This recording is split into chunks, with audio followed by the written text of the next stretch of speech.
तो नमस्कार, आज 22 डिसेम्बर 2025 सोमवार। तो चलन जानी नबा आज दिन गुरुत्वपूर्ण खबर गुड़िक कौन कौन रही। ता पूर्व जदि आपण मैंने आम चैनल टी सब्सक्राइब करनथिबे तो चैनल टी सब्सक्राइब नियति करनियंतु। कहीं गवर्नमेंट नुआ नुआ स्कीम जेपरी कि सुभद्रा योजना, बीएसवाई कार्ड, राशन कार्ड भली गवर्नमेंट योजना विषय नुआ नुआ अपडेट्स नहीं आसीबी। तो चलतु आरंभ करबा आज पाणीपाग खबर। ओडिशा रे घन कुहुडीर आशंका थिबा 6 जिला सुंदरगढ़, झारसुगुड़ा, कलाहांडी, कंधमाल, कोरापुट एवं संबलपुर आरटीओ अंचल परिवहन अधिकारी मानकु राज्य परिवहन विभाग पक्षरु मार्गदर्शिका जारी करा जायछि। एही सब जिलार आरटीओ माने कुहुडी रे किपरि दुर्घटना ह्रास करिपारिबे से दिगरे आवश्यक पदक्षेप नेबे। एथिपाई गाड़ी चालक सचेतन करा जिवो। प्रत्येक आरटीओ माने सेमानक अंचल रे एनफोर्समेंट को गुरुत्व देबाकु कुहा जायछि। एही परिप्रेक्षी राज्यर वाणिज्य और परिवहन विभाग मंत्री विभूतिभूषण जेना निर्देश क्रमे मार्गदर्शिका जारी करा जायछि। कुहुडी रे दृश्यमानता अनुसार धीर गति गाड़ी चालना, लो बीम हेडलाइट व्यवहार करने, सामने थिबा गाड़ी निरापत्ता दूरता बजाय रखिबा, पार्किंग लाइट टेल लाइट ठीक भाव चालू रखिबा, घाटी तथा मोड़ सावधानता सह आगक बढ़िबा, दृश्यमानता कम थिले गाड़ी न चलाइबा, सुरक्षित स्थान में पार्किंग करने को परामर्श दि जायछि। एथिसह कुहुडी समय गाड़ी रे हाई बीम व्यवहार न करबा, कुहुडी रे ओवरटेक न करबा, रास्ता मझे जान न रखिबा पई कुहा जायछि। ओडिशा रे लागू होला नुआ नियम, प्रदूषण प्रमाण पत्र देखाइले मिलिबो तेल।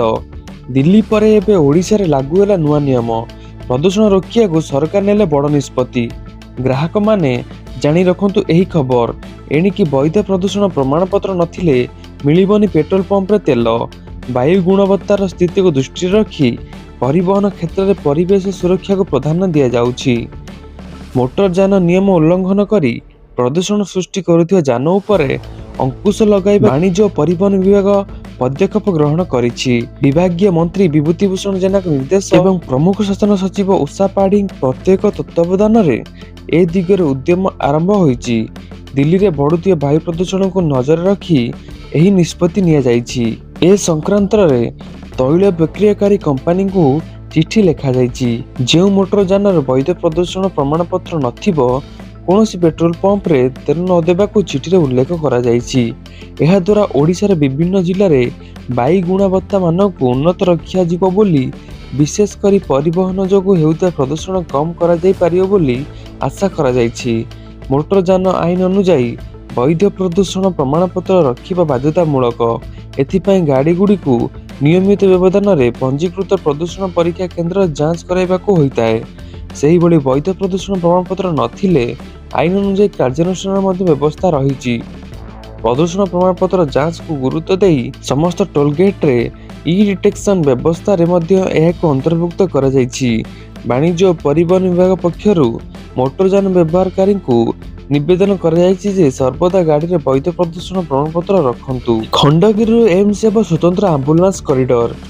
पृथ्वीराज हरिचंद्रन सूचना। खंडगिरी एम्स हेब स्वतंत्र आंबुलांस कॉरिडोर। बुधवार बसिथिबा पूर्त विभाग समीक्षा बैठक निष्पत्ति होईछि। ए नै पूर्त विभाग मंत्री पृथ्वीराज हरिचंदन सूचना दैछंती। मंत्री कहिछन जे खंडगिरी कलिंगनगर छक जाए एनएच 2 कड़ रे 3 लेन लेखाएं सर्विस रोड करने को एनएच कर्तृपक्ष को कुहा जाइछि। 3 लेन सर्विस रोड हेबा परे गोटे लेन आंबुलांस पई रिजर्व रहिबो। फल खंडगिरी छक अतिक्रम करिया परे जने सीधा सड़क एम्स रे पहुंची पारिबो। समस्त बड़ मेडिकल को आंबुलांस पई स्वतंत्र कॉरिडोर हेबा कथा। एम्स को स्वतंत्र आंबुलांस कॉरिडोर हेबा पई एम्स निर्देशक अनुरोध थिला। एने बसिथिबा समीक्षा बैठक रे आलोचना हेबा परे एनएच कर्तृपक्ष सम्मति दैछंती बोली पूर्त मंत्री कहिसंती। टाटा पावर विरोध रे राजरास्ता को ओह्लाइब कांग्रेस।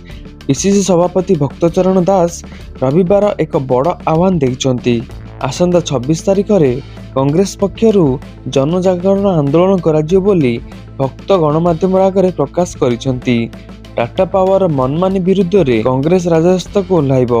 टाटा पावर को ओडिशा रे विदा करिया पर्यंत कांग्रेस यह आंदोलन करियो बोली भक्त कहिसंती। अन्य पक्षे आंदोलन में कांग्रेस कर्मकर्ता एवं जनसाधारण सामिल हेबाकू भक्तों आह्वान करिसंती। बीएसएफ नियुक्ति रे अग्निवीर को मिलियो 50% संरक्षण। केंद्र सरकार सीमा सुरक्षा बाहिनी नियुक्त व्यवस्था रे ଏକ ଗୁରୁତ୍ୱପୂର୍ଣ୍ଣ ପରିବର୍ତ୍ତନ ଆଣି ସାଧାରଣ ଡ୍ୟୁଟି କ୍ୟାଡର ସହିତ ଜଡ଼ିତ ନିୟମଗୁଡ଼ିକ ସଂଶୋଧନ କରିଛନ୍ତି। ସୀମା ସୁରକ୍ଷା ବାହିନୀ ଆଇନ 1968 ଅନୁଯାୟୀ ପ୍ରଦତ୍ତ କ୍ଷମତା ବ୍ୟବହାର କରି ଏହି ନିଷ୍ପତ୍ତି ନିଆଯାଇଛି। ସୀମା ସୁରକ୍ଷା ବାହିନୀ ସାଧାରଣ ଡ୍ୟୁଟି କ୍ୟାଡର ଅଣ-ଗ୍ୟାଜେଟେଡ୍ ନିଯୁକ୍ତି ସଂଶୋଧନ ନିୟମ 2025 ନିୟମର ନୂତନ ନିୟମ ଡିସେମ୍ବର 18, 2025ରେ କାର୍ଯ୍ୟକାରୀ ହୋଇଥିଲା। ବିଜ୍ଞପ୍ତି ଅନୁଯାୟୀ ସୀମା ସୁରକ୍ଷା ବାହିନୀ ଜେନେରାଲ ଡ୍ୟୁଟି କ୍ୟାଡର ନନ୍-ଗ୍ୟାଜେଟେଡ୍ ନିଯୁକ୍ତି ନିୟମ 2015 ସଂଶୋଧନ ମାଧ୍ୟମରେ ଏହି ବୃଦ୍ଧି କରାଯାଇଛି। ପ୍ରଥମ ବ୍ୟାଚର ପୂର୍ବତନ ଅଗ୍ନିବୀର ବୟସ ସୀମା 5 ବର୍ଷ ପର୍ଯ୍ୟନ୍ତ ଛାଡ଼ ପାଇବେ, ଯେତେବେଳେ ଅନ୍ୟ ପୂର୍ବତନ ଅଗ୍ନିବୀରମାନେ 3 ବର୍ଷ ପର୍ଯ୍ୟନ୍ତ ଛାଡ଼ ପାଇବେ। ଏହି ନିଷ୍ପତ୍ତି ପୂର୍ବତନ ଅଗ୍ନିବୀରମାନଙ୍କୁ ସୁରକ୍ଷା ବାହିନୀରେ କ୍ୟାରିୟର ଗଢ଼ିବା ପାଇଁ ଏକ ବଡ଼ ସୁଯୋଗ ପ୍ରଦାନ କରିବ ଏବଂ ସେମାନଙ୍କ ପାଇଁ ସରକାରୀ ଚାକିରିରେ ଯୋଗଦାନ ପାଇଁ ପଥ ପ୍ରଶସ୍ତ କରିବ। ବିଜ୍ଞପ୍ତିରେ କୁହାଯାଇଛି ଯେ ପ୍ରଥମ ପର୍ଯ୍ୟାୟରେ ପୂର୍ବତନ ଅଗ୍ନିବୀରମାନଙ୍କ ପାଇଁ ସଂରକ୍ଷିତ ଖାଲି ପଦବୀର 50% ପାଇଁ ନିଯୁକ୍ତି କରାଯିବ। ଦ୍ୱିତୀୟ ପର୍ଯ୍ୟାୟରେ ଷ୍ଟାଫ୍ ସିଲେକ୍ସନ କମିଶନ ପୂର୍ବତନ ଅଗ୍ନିବୀରଙ୍କ ବ୍ୟତୀତ ବାକି 47%, ଯାହା ମଧ୍ୟରେ 10% ପୂର୍ବତନ ସୈନିକ ଅଛନ୍ତି, ଖାଲି ପଦବୀ ପାଇଁ ପ୍ରାର୍ଥୀଙ୍କୁ ନିଯୁକ୍ତି ଦେବ। ଆସନ୍ତା ବୁଧବାର ସର୍ବବୃହତ ବାଣିଜ୍ୟିକ ଯୋଗାଯୋଗ ଉପଗ୍ରହ ବ୍ଲୁ ବାର୍ଡ ବ୍ଲକ୍ 2ର ଉତ୍କ୍ଷେପଣ କରିବ ଇସ୍ରୋ। ଭାରତୀୟ ମହାକାଶ ଗବେଷଣା ସଂଗଠନ ଇସ୍ରୋ ଆସନ୍ତା ବୁଧବାର ଦିନ ଏକ ଯୋଗାଯୋଗ ଉପଗ୍ରହ ବ୍ଲୁ ବାର୍ଡ ବ୍ଲକ୍ 2ର ଉତ୍କ୍ଷେପଣ କରିବ। ଆମେରିକାର SST ସ୍ପେସ୍ ମୋବାଇଲ ଉପଗ୍ରହକୁ ପୃଥିବୀର ନିମ୍ନ କକ୍ଷପଥରେ LVM-3MC ଦ୍ୱାରା ସ୍ଥାପିତ କରାଯିବ। ଏହା ସବୁଠାରୁ ବଡ଼ ବାଣିଜ୍ୟିକ ଯୋଗାଯୋଗ ଉପଗ୍ରହ ହେବ। ପରବର୍ତ୍ତୀ ପିଢ଼ିର ବ୍ଲୁ ବାର୍ଡ ବ୍ଲକ୍ 2 ଯୋଗାଯୋଗ ଉପଗ୍ରହର ଏକ ଅଂଶ, ଯାହା ମାନଙ୍କ ମୋବାଇଲ ସ୍ମାର୍ଟଫୋନ ଗୁଡ଼ିକୁ ସିଧାସଳଖ ମହାକାଶ ଆଧାରିତ ସେଲୁଲାର ବ୍ରଡବ୍ୟାଣ୍ଡ ସଂଯୋଗ ପ୍ରଦାନ କରିବା ପାଇଁ ଡିଜାଇନ୍ କରାଯାଇଛି। ଇସ୍ରୋ ଦ୍ୱାରା ବିକଶିତ ଲଞ୍ଚର ମାର୍କ 3 କିମ୍ବା LVM-3 ଏକ 3 ପର୍ଯ୍ୟାୟ ଲଞ୍ଚ ଯାନ, ଯାହା ପୂର୍ବରୁ ଚନ୍ଦ୍ରଯାନ 2 ଏବଂ 3 ଏବଂ 72ଟି ଉପଗ୍ରହ ବହନ କରିଥିବା 2ଟି 1H ମିଶନ ଉତ୍କ୍ଷେପଣ ପାଇଁ ବ୍ୟବହୃତ ହୋଇଥିଲା। ଏହା ଗତ ମାସରେ କରାଯାଇଥିବା M5CMS-03 ମିଶନକୁ ମଧ୍ୟ ସଫଳତାର ସହ ଶେଷ କରିଛି। ମୁହଁ ଖୋଲିଲେ ବାଂଲାଦେଶର ପୂର୍ବତନ ପ୍ରଧାନମନ୍ତ୍ରୀ ଶେଖ୍ ହାସିନା। କହିଲେ ପୁଣି ଉପଜିବ 1971 ଭଳି ସ୍ଥିତି। ଭାରତରେ ରହି ପୁଣି ଥରେ ମୁହଁ ଖୋଲିଛନ୍ତି ବାଂଲାଦେଶର ପୂର୍ବତନ ପ୍ରଧାନମନ୍ତ୍ରୀ। ନିଜ ଦେଶର ପରିସ୍ଥିତି ଉପରେ ସେ କହିଛନ୍ତି ସେଠାରେ 1971ର ପରିସ୍ଥିତି ଫେରିବାର ଆଶଙ୍କା ରହିଛି। ଭାରତର ଏକ ଘରୋଇ ନ୍ୟୁଜ୍ ଚ୍ୟାନେଲ ସହିତ ଏକ ସ୍ୱତନ୍ତ୍ର ସାକ୍ଷାତକାରରେ ସେ କହିଛନ୍ତି ଯେ ଆଜି ଆମେ ଯେଉଁ ହିଂସା ଦେଖୁଛୁ, ସଂଖ୍ୟାଲଘୁଙ୍କୁ ଟାର୍ଗେଟ କରିବା, ମହିଳାମାନଙ୍କ ଉପରେ ଆକ୍ରମଣ ଏବଂ ଆମର ମୁକ୍ତି ସଂଗ୍ରାମର ଇତିହାସକୁ ଲିଭାଇ ଦେବାର ପ୍ରୟାସ, ଏହିସବୁ 1971 ମସିହାରେ ବିଚଳିତ କରିଦେବା ଭଳି ସ୍ଥିତିକୁ ପ୍ରତିଫଳିତ କରେ। ସେ ସ୍ପଷ୍ଟ ଭାବରେ କହିଛନ୍ତି ଯେ ଆଜି ବାଂଲାଦେଶରେ ଯାହା ଘଟୁଛି ତାହା କେବଳ ରାଜନୈତିକ ଅଶାନ୍ତି ନୁହେଁ, ବରଂ 1971ର ଅନ୍ଧାର ଯୁଗକୁ ଫେରିବାର ପ୍ରୟାସ, ଯେତେବେଳେ ପାକିସ୍ତାନୀ ସେନା ବାଂଲାଦେଶ ତତ୍କାଳୀନ ପୂର୍ବ ପାକିସ୍ତାନର ମାଟିକୁ ରକ୍ତରେ ଭିଜାଇ ଦେଇଥିଲା। ଏହା ଏକ ସମୟ ଥିଲା ଯେତେବେଳେ 2 ଲକ୍ଷରୁ ଅଧିକ ମହିଳାମାନଙ୍କ ସମ୍ମାନ ଉଲ୍ଲଂଘନ କରାଯାଇଥିଲା ଏବଂ ବର୍ତ୍ତମାନ ପରିସ୍ଥିତିରେ ସେହି ଯୁଗର ବର୍ବରତାକୁ ପ୍ରତିଫଳିତ କରେ। ହସିନା କହିଛନ୍ତି ଯେ 1971ରେ ପାକିସ୍ତାନୀ ସେନା ଏବଂ ଏହାର ସମର୍ଥକ ଯେଉଁ ମାନସିକତା ସହିତ କାର୍ଯ୍ୟ କରୁଥିଲେ, ସେହି ସମାନ ମାନସିକତା ପୁଣି ଥରେ ବାଂଲାଦେଶ ଉପରେ ପ୍ରଭାବ ପକାଇବାକୁ ଚେଷ୍ଟା କରୁଛି। 1971ରେ ବିଶେଷ କରି ହିନ୍ଦୁମାନଙ୍କୁ ଟାର୍ଗେଟ କରାଯାଇଥିଲା। ଆଜି ମଧ୍ୟ ବାଂଲାଦେଶରେ ମନ୍ଦିର ଏବଂ ହିନ୍ଦୁ ଘର ଉପରେ ଆକ୍ରମଣ କରାଯାଉଛି। 1971ରେ ମହିଳାମାନଙ୍କ ଉପରେ ବଳାତ୍କାରକୁ ଏକ ଅସ୍ତ୍ର ଭାବରେ ବ୍ୟବହାର କରାଯାଇଥିଲା। ହସିନା ଭୟ କରୁଛନ୍ତି ଯେ ଅରାଜକତାର ଏହି ପରିବେଶରେ ମହିଳାଙ୍କ ସମ୍ମାନ କ୍ଷୁଣ୍ଣ ହେଉଛି। ବାଂଲାଦେଶ ଧର୍ମ ନୁହେଁ, ଧର୍ମନିରପେକ୍ଷତା ଏବଂ ମଙ୍ଗଳ ସଂସ୍କୃତି ଆଧାରରେ ଜନ୍ମ ନେଇଥିଲା। ହସିନା କହିଛନ୍ତି ଯେ ନୂତନ ଶକ୍ତି ଏହି ମୁକ୍ତିଯୁଦ୍ଧର ଇତିହାସକୁ ଲିଭାଇ ଦେବାକୁ ଚାହୁଁଛି। ଆଇନରେ ପରିଣତ ହେଲା ବିକଶିତ ଭାରତ ରୋଜଗାର ଏବଂ ଆଜୀବିକା ମିଶନ VBG ରାମଜୀ ବିଲ୍ 2025। ରାଷ୍ଟ୍ରପତି ଦ୍ରୌପଦୀ ମୁର୍ମୁ ରାମଜୀ ବିଲ୍କୁ ମଞ୍ଜୁରୀ ଦେଇଛନ୍ତି। ରାଷ୍ଟ୍ରପତିଙ୍କ ସମ୍ମତିରେ ରାମଜୀ ବିଲ୍ ଏବେ ଆଇନରେ ପରିଣତ ହୋଇଛି। ମନରେଗା ନାମ ପରିବର୍ତ୍ତନ କରି VVG ରାମଜି ରଖାଯାଇଛି। ମନରେଗା ବଦଳରେ ଏଣିକୁ ଲାଗୁ ହେବ VVG ରାମଜି ଆଇନ। VVG ରାମଜି ଯୋଜନାରେ ଶ୍ରମିକମାନଙ୍କୁ ଏବେ 125 ଦିନ କାମର ଗ୍ୟାରେଣ୍ଟି ଦିଆଯିବ। ଯେତେବେଳେ ମନରେଗା କେବଳ 100 ଦିନ କାମର ପ୍ରତିଶ୍ରୁତି ଦେଇଥିଲା। ପ୍ରତି ଆର୍ଥିକ ବର୍ଷରେ ଗ୍ରାମୀଣ ପରିବାରର ଅଣକୁଶଳୀ ବ୍ୟକ୍ତିଙ୍କୁ ମିଳିବ ସୁବିଧା। ସରକାରୀ ଆସନ୍ତା ବର୍ଷ 1 ଏପ୍ରିଲ 2026 ଠାରୁ ଏହି ବିଲ୍ କାର୍ଯ୍ୟକାରୀ କରିବାକୁ ଯୋଜନା କରିଥିବା ଜଣାପଡ଼ିଛି। ଏହି ପ୍ରସ୍ତାବିତ ଆଇନ 20 ବର୍ଷ ପୁରୁଣା ମହାତ୍ମା ଗାନ୍ଧୀ ଜାତୀୟ ଗ୍ରାମୀଣ ନିଯୁକ୍ତି ଗ୍ୟାରେଣ୍ଟି ଆଇନ ମନରେଗାକୁ ବଦଳାଇବା। ଏହି ବିଲ୍ ଅନୁଯାୟୀ ନିଯୁକ୍ତିର ବୈଧାନିକ ଗ୍ୟାରେଣ୍ଟି ବର୍ତ୍ତମାନ 100 ଦିନରୁ 125 ଦିନକୁ ବୃଦ୍ଧି କରାଯାଇଛି। କେନ୍ଦ୍ର ଗ୍ରାମୀଣ ବିକାଶ ମନ୍ତ୍ରାଳୟ ଅନୁଯାୟୀ ଏହି ବିଲ୍ ମନରେଗାକୁ ବଦଳାଇଥାଏ ଏବଂ ଏକ ବିକଶିତ ଭାରତ 2047ର ଦୃଷ୍ଟିକୋଣ ସହିତ ଡିଜାଇନ କରାଯାଇଛି।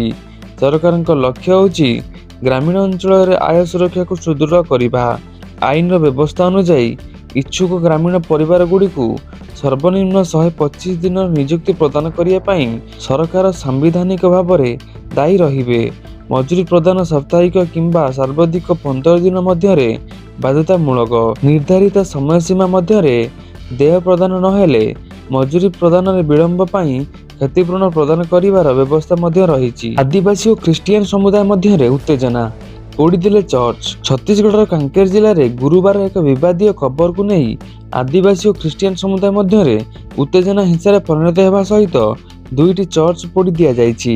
ଏହି ସମୟରେ ଦୁଇ ପକ୍ଷ ମଧ୍ୟରେ ସଂଘର୍ଷ ଘଟି ଅନେକ ଲୋକ ଆହତ ହୋଇଛନ୍ତି। ରାୟପୁର ଠାରୁ 150 କିମି ଦୂର ବଡ଼େତେୱାଡ଼ା ଗ୍ରାମ ପଞ୍ଚାୟତର ସରପଞ୍ଚ ରାଜମନ ସାଲାମଙ୍କ ବାପା 70 ବର୍ଷୀୟ ଚାରାରାମନ ସାଲାମ ମୃତ୍ୟୁ ପରେ ତାଙ୍କୁ ଏକ ଘରୋଇ ଜମିରେ କବର ଦିଆଯିବାକୁ ନେଇ ବିବାଦ ଦେଖାଯାଇଥିଲା। ଚାମରାରାମ ଅସୁସ୍ଥ ଥିଲେ ଓ ଡିସେମ୍ବର 15 ଚିକିତ୍ସାଧୀନ ଅବସ୍ଥାରେ ତାଙ୍କର ପରଲୋକ ଘଟିଥିଲା। ତେବେ ସ୍ଥାନୀୟ ଲୋକ ସରପଞ୍ଚଙ୍କ ପରିବାରର ଖ୍ରୀଷ୍ଟିଆନ ହୋଇଥିବାରୁ ଆଦିବାସୀ ରାଜନୀତିରେ ଅନ୍ତ୍ୟେଷ୍ଟି ନ କରି ଲୁଚାଛପାରେ ଖ୍ରୀଷ୍ଟିଆନ ପ୍ରଥା ଅନୁଯାୟୀ କରିଥିବା ଦାବି କରିଥିଲେ। ଗ୍ରାମବାସୀଙ୍କ ଅଭିଯୋଗ ଆଧାରରେ ମାଜିଷ୍ଟ୍ରେଟ ଗୁରୁବାର କବର ଖୋଳିବା ପାଇଁ ନିର୍ଦ୍ଦେଶ ଦେଇଥିଲେ। ଏହି ଘଟଣା ତଦନ୍ତ ଏବଂ ମୃତଦେହ ବ୍ୟବଚ୍ଛେଦ କରି ଆଇନଗତ କାର୍ଯ୍ୟାନୁଷ୍ଠାନ ଗ୍ରହଣ କରାଯିବାକୁ ମାଜିଷ୍ଟ୍ରେଟ ନିର୍ଦ୍ଦେଶ ଦେଇଥିଲେ। ଦୁଇ ପକ୍ଷର ଗଣ୍ଡଗୋଳ ଯୋଗୁଁ ଅନେକ ସମ୍ପତ୍ତି ନଷ୍ଟ ହୋଇଥିବା ପୁଲିସ ସୂଚନା ଦେଇଛି। ବୁଧବାର ଠାରୁ ଗାଁରେ ଉତ୍ତେଜନା ଲାଗି ରହିଛି। ପଥର ମାଡ଼ ଯୋଗୁଁ 20ରୁ ଅଧିକ ପୁଲିସ ଓ ଗ୍ରାମବାସୀ ଆହତ ହୋଇଥିଲେ। ଆହତଙ୍କ ମଧ୍ୟରେ ପୁଲିସ ଏଏସପି ମଧ୍ୟ ଅଛନ୍ତି। ଆହତଙ୍କୁ ହସ୍ପିଟାଲରେ ଭର୍ତ୍ତି କରାଯାଇଛି। ଗଣ୍ଡଗୋଳ ଯୋଗୁଁ 2ଟି ଚର୍ଚ୍ଚ ପୋଡ଼ି ଦିଆଯାଇଥିବା ବେଳେ ଖ୍ରୀଷ୍ଟିଆନ ସମୁଦାୟ ଲୋକଙ୍କ ଘର ଉପରେ ଆକ୍ରମଣ ହୋଇଥିବା ଅଭିଯୋଗ ହୋଇଛି। ପୁଲିସ ଘଟଣା ନିୟନ୍ତ୍ରଣ ଆଣିବାକୁ ଲାଠିଚାର୍ଜ କରିଥିଲା। ଜିଲ୍ଲା ପ୍ରଶାସନ ସ୍ଥିତି ଉପରେ ନଜର ରଖିଛି। ସଂସଦର ଆଗାମୀ ଅଧିବେଶନରେ ନକଲି ସାର ଓ କୀଟନାଶକ ଉତ୍ପାଦନ ରୋକିବା ଲାଗି ବିଧେୟକ ଆଗତ କରିବେ ସରକାର। ସଂସଦର ଆଗାମୀ ଅଧିବେଶନରେ କେନ୍ଦ୍ର ସରକାର କୃଷି ଓ କୃଷକମାନଙ୍କ କଲ୍ୟାଣ ନିମନ୍ତେ ନକଲି ସାର ଓ କୀଟନାଶକ ଉତ୍ପାଦନ ରୋକିବା ଲାଗି ବିଧେୟକ ଆଗତ କରିବେ ବୋଲି କେନ୍ଦ୍ରମନ୍ତ୍ରୀ ଶିବରାଜ ସିଂ ଚୌହାନ କହିଛନ୍ତି। ଶ୍ରୀ ଚୌହାନ ନକଲି ସାର, କୀଟନାଶକ ଏବଂ ଫସଲରେ ବ୍ୟବହୃତ ହେଉଥିବା ଅନ୍ୟ କେତେକ ଉତ୍ପାଦନର ବିକ୍ରି ଓ ବ୍ୟବହାର ନେଇ ଚିନ୍ତା ବ୍ୟକ୍ତ କରିଛନ୍ତି। ଶ୍ରୀ ଚୌହାନ କହିଛନ୍ତି, ଏ ସମ୍ବନ୍ଧରେ ଦୃଢ଼ ଆଇନ ପ୍ରଣୟନ କରାଯିବ ଏବଂ ଅସାଧୁ ବ୍ୟବସାୟୀଙ୍କ ବିରୁଦ୍ଧରେ କଠୋର କାର୍ଯ୍ୟାନୁଷ୍ଠାନ ନିଆଯିବ। ନୂଆଦିଲ୍ଲୀରେ ଚୌଧୁରୀ ଚରଣ ସିଂହ କିଷାନ ସମ୍ମାନ ଉତ୍ସବରେ ଉଦ୍ବୋଧନ ଦେବା ଅବସରରେ କହିଛନ୍ତି, ସରକାର କୃଷି କ୍ଷେତ୍ରରେ ଘଟୁଥିବା ବିଭିନ୍ନ ନକଲି କାରବାର ପ୍ରତି ସଚେତନ ଅଛନ୍ତି ଓ ଦୃଢ଼ ପଦକ୍ଷେପ ନେବା ଲାଗି ପ୍ରସ୍ତୁତ ହେଉଛନ୍ତି। ସମ୍ପ୍ରତି ଶେଷ ହେଉଥିବା ଶୀତକାଳୀନ ଅଧିବେଶନରେ ବିକଶିତ ଭାରତ ଜି-ରାମଜି ବିଲ୍ 100 ଦିନ ପରିବର୍ତ୍ତେ 125 ଦିନ କର୍ମ ନିଯୁକ୍ତି ଗ୍ୟାରେଣ୍ଟି ଦେଉଥିବାରୁ ଶ୍ରୀ ଚୌହାନ ମଧ୍ୟ କହିଛନ୍ତି। 26 ଡିସେମ୍ବରରୁ ମହଙ୍ଗା ହେବ ଟ୍ରେନ୍ ଟିକେଟ୍। ଯାତ୍ରା କରିବା ପୂର୍ବରୁ ଜାଣନ୍ତୁ କେତେ ହେବ। ଯଦି ଆପଣ ଟ୍ରେନରେ ଯାତ୍ରା କରିବାକୁ ଯୋଜନା କରୁଛନ୍ତି, ତେବେ ଏହି ଖବର ଆପଣମାନଙ୍କ ପାଇଁ ଅତ୍ୟନ୍ତ ଗୁରୁତ୍ୱପୂର୍ଣ୍ଣ। ଭାରତୀୟ ରେଳବାଇ 26 ଡିସେମ୍ବର 2025ରୁ ଲାଗୁ ହେଉଥିବା ଯାତ୍ରୀ ଭଡ଼ାରେ ପରିବର୍ତ୍ତନ ଘୋଷଣା କରିଛି। ତଥାପି ରେଳବାଇ ଏହାକୁ ଭଡ଼ା ବୃଦ୍ଧି ନୁହେଁ, ବରଂ ଭଡ଼ା ଯୁକ୍ତିଯୁକ୍ତକରଣ ବୋଲି କହିଛନ୍ତି। ଭଲ ଖବର ହେଉଛି ଯେ ଏହି ପରିବର୍ତ୍ତନ ଦ୍ୱାରା ପ୍ରତିଦିନ ଯାତ୍ରୀ ଏବଂ କମ୍ ଦୂରତା ଯାତ୍ରା କରୁଥିବା ଯାତ୍ରୀ ପ୍ରଭାବିତ ହେବେ ନାହିଁ, କିନ୍ତୁ ଦୀର୍ଘ ଦୂରତା ଯାତ୍ରା ଏବେ ଟିକେଟ୍ ମହଙ୍ଗା ହୋଇଯିବ। ରେଳବାଇ ସ୍ପଷ୍ଟ କରିଛି ଯେ ଏହି ବୃଦ୍ଧି ମୁଖ୍ୟତଃ ଦୂରଗାମୀ ଯାତ୍ରା ପାଇଁ ପ୍ରଯୁଜ୍ୟ ହେବ। ନୂତନ ନିୟମ ଅନୁଯାୟୀ ଯଦି ଆପଣ ସାଧାରଣ ଶ୍ରେଣୀରେ 215 କିଲୋମିଟର ଅଧିକ ଯାତ୍ରା କରନ୍ତି, ତେବେ ଆପଣଙ୍କୁ ପ୍ରତି କିଲୋମିଟର ପାଇଁ ଅତିରିକ୍ତ 1 ପଇସା ଦେବାକୁ ପଡ଼ିବ। କିନ୍ତୁ ଯଦି ଆପଣ ମାଲ କିମ୍ବା ଏକ୍ସପ୍ରେସ୍ ଟ୍ରେନରେ ନନ୍ ଏସି ଶ୍ରେଣୀରେ ଯାତ୍ରା କରନ୍ତି, ତେବେ ବୃଦ୍ଧି ପ୍ରତି କିଲୋମିଟର ପାଇଁ 2 ପଇସା ହେବ। ଏସି ଶ୍ରେଣୀ ଯାତ୍ରୀଙ୍କ ପାଇଁ ମଧ୍ୟ ପ୍ରତି କିଲୋମିଟର ପାଇଁ 2 ପଇସା ବୃଦ୍ଧି କରାଯାଇଛି। ଏହାକୁ ଏକ ଉଦାହରଣ ଦେଇ ବୁଝିବା ସହଜ ହେବା ଧରାଯାଉ, ଆପଣ ଏକ ନନ୍ ଏସି କୋଚ୍ରେ 500 କିଲୋମିଟର ଯାତ୍ରା କରୁଛନ୍ତି। ନୂତନ ନିୟମ ଅନୁଯାୟୀ ଆପଣଙ୍କର ଟିକେଟ୍ ମୂଲ୍ୟ ମାତ୍ର 10 ବୃଦ୍ଧି ପାଇବ। ଏହା ଛୋଟ ମନେ ହୁଏ, କିନ୍ତୁ ଯେତେବେଳେ ଲକ୍ଷ ଲକ୍ଷ ଯାତ୍ରୀ ଯାତ୍ରା କରନ୍ତି, ଏହା ରେଳବାଇର ରାଜକୋଷର ଯଥେଷ୍ଟ ଅବଦାନ। ରେଖା ରେଳବାଇ ଆଶା କରୁଛି ଯେ ଏହି ଛୋଟ ପରିବର୍ତ୍ତନ ଏହି ବର୍ଷ ପ୍ରାୟ 600 କୋଟି ଅତିରିକ୍ତ ରାଜସ୍ୱ ସୃଷ୍ଟି କରିବ। ଦୈନିକ ଏବଂ କମ୍ ଦୂରତା ଯାତ୍ରୀଙ୍କ ପାଇଁ ଆଶ୍ୱସ୍ତି ରେଳବାଇ ସ୍ପଷ୍ଟ କରିଛି ଯେ ଉପନଗରୀୟ ଟ୍ରେନ୍ ଏବଂ ମାସିକ ସିଜନ୍ ଟିକେଟ୍ MSTର ଭଡ଼ାରେ ଗୋଟିଏ ଟଙ୍କାରେ ମଧ୍ୟ ବୃଦ୍ଧି କରାଯାଇ ନାହିଁ। ଏହା ବ୍ୟତୀତ ଏହି ବୃଦ୍ଧି ସାଧାରଣ ଶ୍ରେଣୀରେ 215 କିଲୋମିଟର ପର୍ଯ୍ୟନ୍ତ ଯାତ୍ରା କରୁଥିବା ଯାତ୍ରୀମାନଙ୍କୁ ପ୍ରଭାବିତ କରିବ ନାହିଁ। ଏହାର ଅର୍ଥ ହେଉଛି ଛୋଟ ଯାତ୍ରା ପାଇଁ ଟ୍ରେନ୍ ଉପରେ ନିର୍ଭର କରୁଥିବା ସାଧାରଣ ଲୋକଙ୍କ ବଜେଟ୍ ପ୍ରଭାବିତ ହେବ ନାହିଁ। ରେଳବାଇକୁ କାହିଁକି ଭଡ଼ା ବୃଦ୍ଧି କରିବାକୁ ପଡ଼ିଲା? ଭଡ଼ା ବୃଦ୍ଧି ପଛରେ ମୁଖ୍ୟ କାରଣ ହେଉଛି ରେଳବାଇର ବାର୍ଦ୍ଧକ୍ୟ ଖର୍ଚ୍ଚ ତଥା ଦଶନ୍ଧି ମଧ୍ୟରେ ରେଳବାଇର ସେମାନଙ୍କର ନେଟୱାର୍କ ଏବଂ କାର୍ଯ୍ୟକୁ ଯଥେଷ୍ଟ ପରିମାଣରେ ବିସ୍ତାର କରିଛି, ଯାହା ଫଳରେ ମାନବ ଶକ୍ତି ଏବଂ ଖର୍ଚ୍ଚରେ ଯଥେଷ୍ଟ ବୃଦ୍ଧି ଘଟିଛି। ଭାରତ ସହିତ ପ୍ରତିରକ୍ଷା ନୀତି ବିଲ୍ ସ୍ୱାକ୍ଷର କଲେ ଟ୍ରମ୍ପ। ଆମେରିକା ରାଷ୍ଟ୍ରପତି ଡୋନାଲ୍ଡ ଟ୍ରମ୍ପ 1 ବର୍ଷ ପ୍ରତିରକ୍ଷା ନୀତି ବିଲ୍ରେ ସ୍ୱାକ୍ଷର କରିଛନ୍ତି।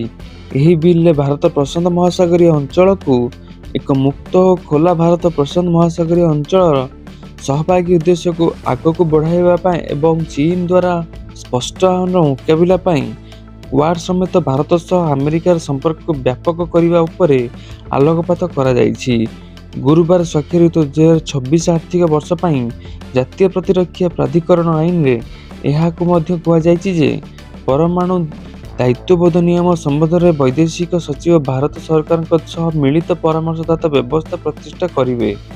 ଏହା ଯୁଦ୍ଧ ବିଭାଗ, ଶକ୍ତି ବିଭାଗ, ଜାତୀୟ ସୁରକ୍ଷା କାର୍ଯ୍ୟକ୍ରମ ବୈଦେଶିକ ବିଭାଗ, ହୋମଲ୍ୟାଣ୍ଡ ସୁରକ୍ଷା ବିଭାଗ, ଗୁଇନ୍ଦା ସମ୍ପ୍ରଦାୟ ଓ ଅନ୍ୟାନ୍ୟ କାର୍ଯ୍ୟବାହୀ ନିର୍ବାହୀ ବିଭାଗ ଓ ଏଜେନ୍ସି ପାଇଁ ଆର୍ଥିକ ବର୍ଷର ଆବଣ୍ଟନକୁ ଅନୁମତି ଦେଇଥାଏ।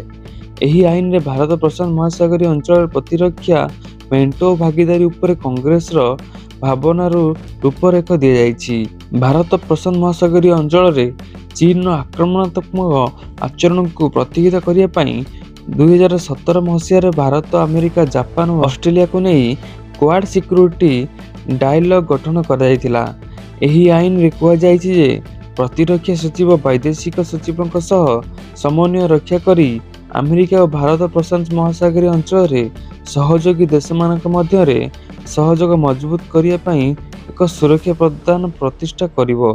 2008 ମସିହାରେ ୱାଶିଂଟନରେ ସ୍ୱାକ୍ଷରିତ ଆଣବିକ ଶକ୍ତି ଶାନ୍ତିପୂର୍ଣ୍ଣ ବ୍ୟବହାର ସମ୍ବନ୍ଧରେ ଆମେରିକା ଓ ଭାରତ ସରକାରଙ୍କ ମଧ୍ୟରେ ସହଯୋଗ ପାଇଁ ହୋଇଥିବା ଚୁକ୍ତିନାମାର କାର୍ଯ୍ୟକାରିତାକୁ ଆକଳନ କରିବା ପାଇଁ ଏହି ବ୍ୟବସ୍ଥା ନିୟମ କରାଯାଇଛି। ମୋଦିଙ୍କୁ ମିଳିଛି 29 ଆନ୍ତର୍ଜାତିକ ସମ୍ମାନ। ନରେନ୍ଦ୍ର ମୋଦି 2014ରେ ପ୍ରଥମ ଥର ପାଇଁ ପ୍ରଧାନମନ୍ତ୍ରୀ ଆସନ ଅଳଙ୍କୃତ କରୁଥିବା ବେଳେ ଏପର୍ଯ୍ୟନ୍ତ ଏହାକୁ ବଜାୟ ରଖିପାରିଛନ୍ତି। ବିଗତ 14 ବର୍ଷ ମଧ୍ୟରେ ମୋଦି ଏକାଧିକ ରାଷ୍ଟ୍ର ଗସ୍ତ କରିସାରିଛନ୍ତି। ଏହି ପରିପ୍ରେକ୍ଷୀରେ ତାଙ୍କୁ 29ଟି ଆନ୍ତର୍ଜାତିକ ସମ୍ମାନ ମିଳିଥିବା ଜଣାପଡ଼ିଛି। ନିକଟରେ ମୋଦି ତ୍ରିରାଷ୍ଟ୍ରୀୟ ଗସ୍ତ ଶେଷ କରି ସ୍ୱଦେଶ ପ୍ରତ୍ୟାବର୍ତ୍ତନ କରିଛନ୍ତି। ଇଥିଓପିଆ ଓ ଓମାନରେ ମୋଦିଙ୍କୁ ସର୍ବୋଚ୍ଚ ନାଗରିକ ସମ୍ମାନ ପ୍ରଦାନ କରାଯାଇଛି। ପୂର୍ବରୁ Namibia, Brazil, Ghana, Trinidad and Guyana, Barbados, Nigeria, Dominica, ରୁଷ, Greece, France, Egypt, Republic of Palau, Papua New Guinea, Fiji, Bhutan, America, Bahrain, ମାଳଦ୍ୱୀପ, ସଂଯୁକ୍ତ ଏବଂ ଏମିରେଟ୍ସ, UAE, ପାଲେଷ୍ଟାଇନ, ଆଫଗାନିସ୍ତାନ ଓ ସାଉଦି ଆରବିଆ ଭଳି ରାଷ୍ଟ୍ର ମୋଦିଙ୍କୁ ସମ୍ମାନିତ କରିସାରିଛନ୍ତି। ଯାତ୍ରୀଙ୍କୁ ଆଞ୍ଚଳିକ ଖାଦ୍ୟର ସ୍ୱାଦ ପ୍ରଦାନ କରିବା ଲକ୍ଷ୍ୟ ନେଇ ବନ୍ଦେ ଭାରତ ଟ୍ରେନରେ କାର୍ଯ୍ୟକାରୀ ହେଲା ନୂତନ ବ୍ୟବସ୍ଥା। ବନ୍ଦେ ଭାରତ ଟ୍ରେନରେ ରେଳବାଇ ପକ୍ଷରୁ ଆଞ୍ଚଳିକ ଖାଦ୍ୟ ପ୍ରଦାନ ବ୍ୟବସ୍ଥା ଆରମ୍ଭ ହୋଇଛି। ରେଳ ମନ୍ତ୍ରାଳୟ ଏ ସମ୍ପର୍କରେ ସୂଚନା ଦେଇ କହିଛନ୍ତି, ଓଡ଼ିଶାର ଆଳୁ, ଫୁଲକୋବି, ମହାରାଷ୍ଟ୍ରର କାନ୍ଦାପୋହା ବିହାର ଚମ୍ପାରଣ ଚିକେନ ଏବଂ ଗୁଜରାଟର ମେଥି ତେପାଲା ଏଣିକି ବନ୍ଦେ ଭାରତ ଟ୍ରେନ୍ ଉପଲବ୍ଧ ହେବ। IRCTC ପକ୍ଷରୁ ଯାତ୍ରୀଙ୍କ ପାଖରେ ସିଧାସଳଖ ଭାବରେ ଏହିସବୁ ଖାଦ୍ୟ ପହଞ୍ଚାଇବାର ବ୍ୟବସ୍ଥା କରାଯାଉଛି। ଅନ୍ୟ ରାଜ୍ୟଗୁଡ଼ିକର ଆଞ୍ଚଳିକ ଖାଦ୍ୟ ପସରାକୁ ମଧ୍ୟ ଯାତ୍ରୀଙ୍କୁ ଉପଲବ୍ଧ କରାଇବାର ନେଇ IRCTC ପକ୍ଷରୁ ବ୍ୟବସ୍ଥା କରାଯାଇଛି ବୋଲି ରେଳ ମନ୍ତ୍ରଣାଳୟ କହିଛି। ଖ୍ରୀଷ୍ଟମାସ ଏବଂ ନବବର୍ଷ ଯାତ୍ରୀ ସଂଖ୍ୟା ବୃଦ୍ଧିକୁ ଦୃଷ୍ଟିରେ ରଖି ରେଳବାଇ ପକ୍ଷରୁ 9ଟି ଜୋନ୍ରେ 138 ସ୍ୱତନ୍ତ୍ର ଟ୍ରେନ୍ ଚଳାଇବାକୁ ବ୍ୟବସ୍ଥା ହୋଇଛି। 650ଟି ପ୍ରସ୍ତାବିତ ଏବଂ ମଞ୍ଜୁରୀପ୍ରାପ୍ତ ଯାତ୍ରାପଥ ମଧ୍ୟରୁ 244ର ଯାତ୍ରାପଥକୁ ସୂଚିତ କରାଯାଇଛି ବୋଲି ମନ୍ତ୍ରଣାଳୟ କହିଛି। ଯାତ୍ରୀଙ୍କ ସୁରକ୍ଷା ତଥା ସହଜ ଯାତ୍ରୀଙ୍କୁ ସୁନିଶ୍ଚିତ କରିବା ଲକ୍ଷ୍ୟରେ ଏହି ପଦକ୍ଷେପ ଗ୍ରହଣ କରାଯାଇଥିବା ମନ୍ତ୍ରଣାଳୟ କହିଛି। ଠିକ୍ ଅଛି ସାଙ୍ଗମାନେ, ଏ ଥିଲା ଆଜିର କିଛି ନ୍ୟୁଜ୍ ଅପଡେଟ୍। ଏପରି ନୂଆ ନୂଆ ନ୍ୟୁଜ୍ ଅପଡେଟ୍ ବିଷୟରେ ଜାଣିବା ପାଇଁ ଆପଣମାନେ ଆମ ଚ୍ୟାନେଲକୁ ସବସ୍କ୍ରାଇବ୍ କରି ନିହାତି ରଖିଥାନ୍ତୁ। ତ ଦେଖା ପାବାକୁ ନୂଆ ଭିଡ଼ିଓରେ ରହିଲି। ଧନ୍ୟବାଦ।